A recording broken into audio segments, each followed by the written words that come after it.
Dajjal adalah seorang manusia pendusta dan penebar fitnah terbesar yang lahir dari keturunan Yahudi atau Yahuza. Dalam berbagai riwayat, Dajjal kelak akan dibunuh oleh Nabi Isa alaihi salam atas izin Allah Ta'ala di akhir zaman. Peristiwa ini menjadi salah satu tanda-tanda terjadinya hari kiamat. Dajjal bukan jin ataupun makhluk lain, tetapi ia manusia yang ditangguhkan ajalnya seperti halnya Nabi Isa alaihi salam. Dajjal lahir di negeri Samirah atau Samaria, negeri kecil di Palestina, warisan Nabi Sulaiman. Negeri Samirah ini berasal nama seorang dari Bani Israel, Musa Samiri, pembuat berhala sapi emas. Ia pengikut Nabi Musa alaihi salam yang kemudian sesat dan merupakan tokoh kafir yang disebut dalam Al-Quran. Dajjal lahir dari seorang ayah dan ibu keturunan Yahudi yang 31 tahun tidak dikaruniai anak. Ketika lahir, Dajjal menjadi anak yang paling menyengsarakan kedua orang tuanya. Sebagaimana digambarkan oleh Rasulullah Shallallahu Alaihi Wasallam, ayah dan ibu Dajjal itu melewati pernikahannya selama 30 tahun tanpa melahirkan satu anak pun. Kemudian, lahirlah dari mereka seorang anak laki-laki yang buta sebelah matanya. Ia menjadi orang paling berbahaya dan paling sedikit manfaatnya bagi kedua orang tuanya dan bagi umat manusia. Kedua matanya tertidur, tetapi hatinya tetap terjaga. Keluarga Dajjal, ayah dan ibunya adalah penyembah berhala. Mereka menyembah berhala berbentuk sapi betina. Menurut Dr. Isa Daud dalam bukunya, Kemunculan Dajjal di Segitiga Bermuda. Dajjal lahir 100 tahun sebelum kelahiran Nabi Musa alaihi salam. Ada yang menyebutkan cikal bakal Dajjal lahir dari nama Musa Samiri, si pembuat berhala sapi emas. Dajjal kecil sengsarakan orang tuanya. Sementara dalam buku Izharu al-Masih ad-Dajjal disebutkan, Dajjal lahir dari hasil hubungan ketika ibunya sedang menstruasi. Lalu terjadilah kehamilan sebagai pengaruh perbuatan iblis.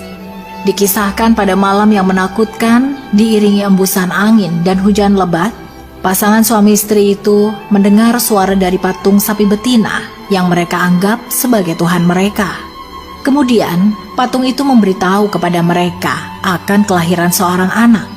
Setan mengetahui keinginan suami istri itu mendambakan seorang anak laki-laki.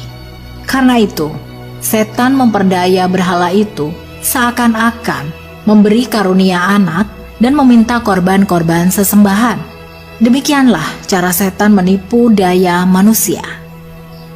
Perempuan itu pun melahirkan anak lelaki, tetapi kedua matanya cacat sejak lahir. Bayi itu suka tidur malam dan siang dan jarang bangun. Sejak kelahirannya, Dajjal tidak mau menyusui dan selalu tertidur. 2 bulan kemudian, ibunya meninggal. Ayah Dajjal berpostur tinggi, gemuk, dan memiliki hidung seperti paruh burung, sedangkan ibunya berbadan gemuk, kedua tangannya panjang. Anak itu sangat membahayakan kedua orang tuanya dan juga umat manusia. Bukan hanya ibunya saja yang merasakan kesengsaraan, sang ayah pun demikian. Adapun kesialan yang dibawa Dajjal bagi ayahnya ialah setelah kira-kira 4 tahun, Dajjal hanya diam dan tidur saja sejak kelahirannya. Pada suatu malam, anak itu bergerak merangkak seperti balita. Ia berjalan ke arah patung-patung berhala, kemudian tidur di sisi patung itu.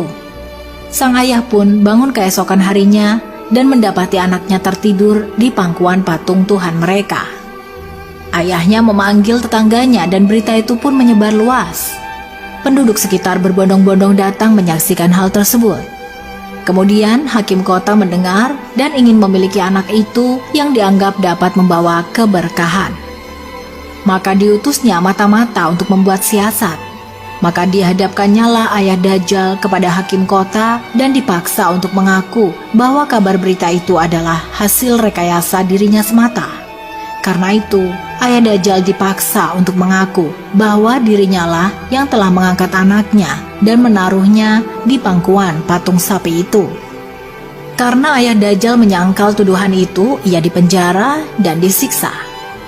Sementara Dajjal diambil oleh hakim dan dirawat di dalam istana. Dalam menghadapi siksa di penjara, ayah Dajjal tidak kuat sehingga ia terpaksa mengakui kebohongan itu. Setelah ia mengaku, ayah Dajjal pun diusir.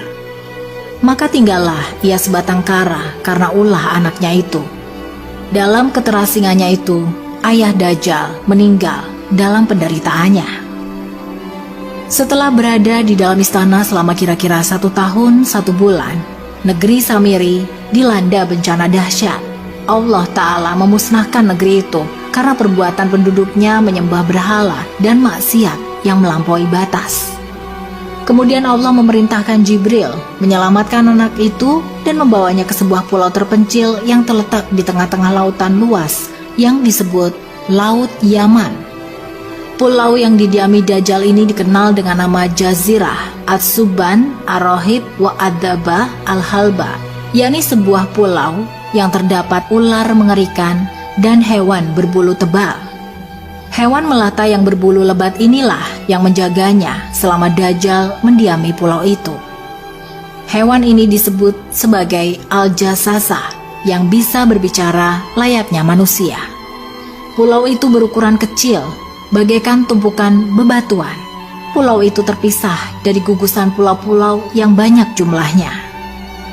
Dajjal sepanjang hari, sepanjang tahun, selalu tidur layaknya penghuni gua. Untuk diketahui, kisah Dajjal ini tidak ditemui dalam riwayat yang sahih. Adapun kebenarannya, kita masih membutuhkan referensi yang sahih selain yang diceritakan oleh buku-buku dan literatur. Jika memang kisah tersebut benar adanya, maka kita memohon kepada Allah Ta'ala agar diberi rahmat dan taufik sehingga bisa selamat dari fitnah Dajjal di akhir zaman nanti. Mengapa Allah menciptakan Dajjal? Ini penjelasannya. Mengapa Allah menciptakan Dajjal di akhir zaman? Semua yang diciptakan Allah di dunia ini, termasuk Dajjal, si pembohong besar, tentu ada hikmahnya. Tidak ada seorang nabi kecuali telah memberi peringatan umatnya tentang seorang manusia pembohong yang matanya buta sebelah. Selain buta sebelah, di antara kedua matanya tertulis Kafaro, yang artinya kafir. Allah memberikan Dajjal kelebihan dan kekuatan untuk menguasai dunia.